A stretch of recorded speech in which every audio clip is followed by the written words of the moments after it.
Students of CBSE board class 10th class 12 बच्चों, आज बहुत ही इम्पोर्टेंट वीडियो लेकर के आपके सामने आई हूँ।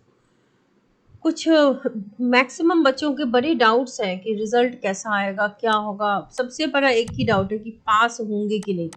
यस, हर बच्चे का ये प्रॉब्लम नहीं है। ऑब्वियसली 3 सेक्शन ऑफ स्टूडेंट्स होते हैं, इसमें जो वीकर सेक्शन है उनको पास का ज़्यादा डर रहता है। एवरेज स्टूडेंट को 85 प्लस लाने का रहता है या 90 प्लस का, और कई बच्चे जो 95 प्लस लाना चाहते हैं। तो हर बच्चे के अपने अपने प्रॉब्लम्स है, बट ये बेसिक प्रॉब्लम है कि पास हो जाए। खासकर क्लास 12th में, 10th में पासिंग परसेंटेज बहुत बढ़िया जाता है और पासिंग क्राइटेरिया भी इजी है। तो 12th वाले बच्चों को थोड़ा सा डर रहता है। तो देखो, CBSE tries hard. Some of, मैं आपको पहले भी रिजल्ट्स दिखा चुकी हूँ, कुछ नए रिजल्ट्स आज दिखाती हूँ कि देखो किस तरीके से केमिस्ट्री में इस बच्चे को .23 मार्क्स देकर के पास कर दिया गया, इजंट इट। बायोलॉजी में 23 मार्क्स देकर के पास कर दिया गया। एग्जैक्टली ऑलमोस्ट जो बच्चे को डायरेक्ट मार्क्स मिले ताकि वो पास हो। फिजिक्स में भी देखो 23 नंबर मिले हैं। तो 23 नंबर इनको ऐसे नहीं मिले होंगे, इन्होंने डायरेक्टली 23 नंबर का सही बनाया नहीं होगा। इनको अटेम्प्ट लेने के, स्टेप्स लिखने के, मार्क्स दे करके, या मे बी इसमें मॉडरेशन वगैरह भी ऐड हुआ हो, तब जाकर के बच्चा पास हुआ हो, या इसमें ग्रेस ऐड हुआ हो। वॉटेवर कुछ भी हुआ होगा, लेकिन बच्चे को पास किया गया होगा। इस बच्चे ने, इस तरह के बच्चे 12-13 नंबर, 15 नंबर का सही बनाते हैं, उसके अलावा अटेम्प्ट पे इनको नंबर मिल जाते हैं। तो 15-16 नंबर का आप सबने अगर बनाया हो तो डरने की बात नहीं है। अगेन आप कुछ ऐसा रिजल्ट्स और देखो, 10th वालों के भी इस तरीके से पास कर दिया जाता है बच्चों को। लेकिन कभी कभी अनफॉर्चुनेटली बच्चों की कंपार्ट भी आ जाती है। जैसे इस बच्चे की देख लो, 26 में पास है अगर, तो अगर बच्चा मतलब सब कुछ ट्राई करने के बाद भी अगर टीचर अटेम्प्ट ले लिया, सब कुछ कर दिया, फिर भी बच्चे ने मान लो 5-7 नंबर का सिर्फ लिखा है, तो टीचर वॉज अनएबल। तो ऐसे केसेस में बच्चों की कंपार्टमेंट भी आती है, और 12th में थोड़ी ज़्यादा ही आती है 10th से। कुछ बच्चों को अपने मार्क्स बढ़वाने होते हैं, लाइक जेई में 75% क्राइटेरिया मीट करना हो, या किसी और यूनिवर्सिटी या कॉलेज के एडमिशन में पासिंग क्राइटेरिया हो, तो वहाँ पर बच्चे फिर अलग से सब्जेक्ट्स के एग्ज़ाम्स देते हैं और फिर उनका अलग से इम्प्रूवमेंट का रिजल्ट भी आता है। सो अभी अगर मैं आप सबको कंपार्टमेंट के रिगार्डिंग कुछ बात बताऊँ कि कुछ बच्चों की आएगी, सबकी नहीं आएगी। मैक्सिमम बच्चे तो डेफिनेटली पास हो जाएंगे, बट द 1% जिन बच्चों ने कॉपी खाली छोड़ी है या बिल्कुल ही एब्सर्ड लिखा है, ये सिर्फ उन बच्चों के लिए है। तो लास्ट ईयर भी बेटा एलिजिबिलिटी क्राइटेरिया यही थी कि रेगुलर स्टूडेंट एक तो हो गए, बोर्ड वाले अच्छा, पहली कंपार्टमेंट कौन देता है?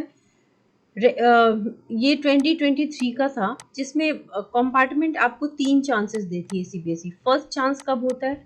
अभी जो एग्ज़ाम हुआ है उसका रिजल्ट आएगा मई के first week to second week, रख लो। 1 महीने बाद आपका फिर से कंपार्टमेंट का एग्ज़ाम होता है, ठीक है।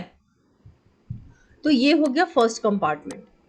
अगर बच्चा इस कंपार्टमेंट को क्लियर नहीं कर पाता है, तो फिर अगले साल जो बोर्ड होगा उन बच्चों के साथ होता है दूसरा कंपार्टमेंट, ठीक है। अगर बच्चा वहां पर भी क्लियर नहीं कर पाया, तो उन बच्चों का जब कंपार्टमेंट होगा तब आपका फिर होता है तीसरा compartment. So you get 3 chances, 3 compartment होते हैं, ठीक है। क्लास 12th के लिए बेटा आप एक सब्जेक्ट में दे सकते हो, और 10th वाले 2 सब्जेक्ट में कंपार्टमेंट या इम्प्रूवमेंट को फिल कर सकते हैं। अगर 6 सब्जेक्ट लिए हैं किसी बच्चे ने, रेगुलर स्टूडेंट ने या प्राइवेट स्टूडेंट ने, प्राइवेट स्टूडेंट का तो चलो रिपीट करेगा तभी 5 सब्जेक्ट्स होंगे, बट कोई भी स्टूडेंट जो आप रेगुलर हो, 6 सब्जेक्ट लिए हो, 7 लिए हो, कितने भी लिए हो, आपको ओवरऑल 5 सब्जेक्ट्स में पास होने होते हैं। 5 सब्जेक्ट में अगर आप पास हैं तो सीबीएसई के अकॉर्डिंग आप पास हैं। उसके बाद आपकी मर्जी है, आप एग्जाम देना चाहते हो तो 2 और सब्जेक्ट को क्लियर करो, ठीक है। सो 10th वाले 2 सब्जेक्ट में कर सकते हैं, लेकिन 12th वाले एक ही सब्जेक्ट में दे सकते हैं अपना कंपार्टमेंट, ठीक है। Marks of internal assessment practical जो होती है वो फॉरवर्ड हो जाती है। थ्योरी का ही रिपीट एग्जाम होता है, ठीक है। प्रैक्टिकल के मार्क्स जो होते हैं वो कैरी फॉरवर्ड हो जाते हैं। तो प्रैक्टिकल का तो वैसे भी आपको टेंशन नहीं था, अभी भी टेंशन नहीं है। So if a student fail या is absent in one of the 2 subjects and medical leave in 1 और मोर सब्जेक्ट, ही और she will be eligible for compartment. कई बार बच्चे एब्सेंट भी तो होते हैं एग्जाम में। जो बच्चा मान लो आपने किसी एक सब्जेक्ट का एग्जाम नहीं दिया एंड दैट इज वाई आपकी कंपार्टमेंट आ गई है, तो भी आप कंपार्टमेंट के एग्जाम को फिल कर सकते हो। इफ अ स्टूडेंट फेल्स और एब्सेंट इन 3 और मोर सब्जेक्ट्स, तो फिर आप कंपार्टमेंट के लिए एलिजिबल नहीं हो। 2 सब्जेक्ट्स वाले, अगर मान लो कि किसी 10th के बच्चे ने 2 सब्जेक्ट का एग्जाम नहीं दिया, तो 2 सब्जेक्ट का कंपार्टमेंट दे सकता है, या 12th वाले 1 का दे सकता है। लेकिन इससे ज़्यादा अगर नंबर है तो बेटा फिर कंपार्टमेंट से नहीं होगा, फिर अगले साल रिपीट देना पड़ता है। ठीक है। और पासिंग क्राइटेरिया, चाहे कंपार्टमेंट के स्टूडेंट्स हो या रेगुलर स्टूडेंट्स हो, बेटा 33% मार्क्स लाना पड़ता है। उसमें 10th में थ्योरी प्लस प्रैक्टिकल मिला के 33, 12th वालों को थ्योरी में इंडिविजुअली यानी कि सेपरेटली 33% लाना पड़ता है। दैट मीन्स कि 70 मार्क्स से पेपर में 23, 80 मार्क्स से पेपर में 26 लाना पड़ता है। ठीक है। अब इस कंपार्टमेंट से बचने के क्या तरीके हैं? सबसे पहला तरीका तो बेटा, अभी तो एग्जाम होगा, first of all sorry exam हो गया, आपका रिजल्ट बनने की प्रोसेस में है, उसमें मॉडरेशन लगेंगी, ग्रेस लगेंगी, बहुत से बच्चे इससे बाहर हो जाएंगे, पास हो जाएंगे। जिन बच्चों की कंपार्टमेंट आ जाएगी उनके पास अगला ऑप्शन क्या होगा बचने का? वेरिफिकेशन करा सकते हैं आप अपने कॉपी की। वेरिफिकेशन में क्या होता है ना, रीटोटलिंग होती है, हर क्वेश्चन के आगे जो मार्क्स है उसको रीटोटल किया जाएगा। ठीक है। कुछ बच्चे तो उसमें ही बच जाएंगे। उसके बाद बहुत से बच्चे जो इस वेरिफिकेशन से क्लियर नहीं होंगे, उसके बाद आप क्या करोगे, सेकेंड स्टेप होता है कि आप फोटो कॉपी ऑफ अपनी आंसर शीट मंगवाओ सीबीएसई से। ठीक है। जिस सब्जेक्ट में आपको डाउट है कि आपने लिखा है नंबर नहीं आया है, तो आप वो मंगवाओगे। अगर सच में मार्क्स आपके कटे हैं तो क्या होता है ना कि फिर आप जोनल ऑफिस में जाकर के अपने मार्क्स बनवा सकते हो। ठीक है। Rechecking is also an option कि आप अपनी कॉपी की रीचेकिंग करवाओ। कई बार रीचेकिंग से भी मार्क्स बढ़ते हैं। इन सब से अगर नहीं बढ़े तो फिर 1 महीने बाद जो कंपार्टमेंट का एग्जाम होता है उसमें हम देते हैं। उसमें बच्चे क्या करते हैं, फिर जो सिलेबस है, सिलेबस इज सेम, तो बचे हुए टाइम में एनसीईआरटी के बेटा जितने भी शॉर्ट रिवीजन वीडियोस होते हैं उसको देखते चलेंगे हम। उसके बाद आप क्या कर सकते हो कि रिवीजन नोट्स, रिवीजन वीडियोस देखो, उसके बाद एनसीईआरटी के सारे बैक आंसर्स याद कर जाओ। ठीक है। इन टेक्स्ट क्वेश्चंस याद कर जाओ। 5 ईयर्स के प्रीवियस ईयर क्वेश्चंस करो। इतने में ही आप बहुत अच्छा स्कोर कर लोगे। ठीक है। इतना अगर बहुत अच्छे से कर लिया तो बहुत अच्छा स्कोर कर लोगे। और जब ऐसा होगा तो फिर हम कोर्स भी लॉन्च करते हैं और बहुत से बच्चे उस कोर्स को ज्वाइन करके भी क्लियर करते हैं। बट आप कोर्स ना भी ज्वाइन करो, या अगर आप डिफरेंट सब्जेक्ट्स को, मैं केमिस्ट्री की करवाती हूँ, तो केमिस्ट्री के अलावा अगर आप किसी सब्जेक्ट की करते हो तो एनसीईआरटी इज इनफ। किसी भी यूट्यूब चैनल से जो शॉर्ट में आपको चैप्टर समझा सके, शॉर्ट में देखते चलो और उसको करते चलो।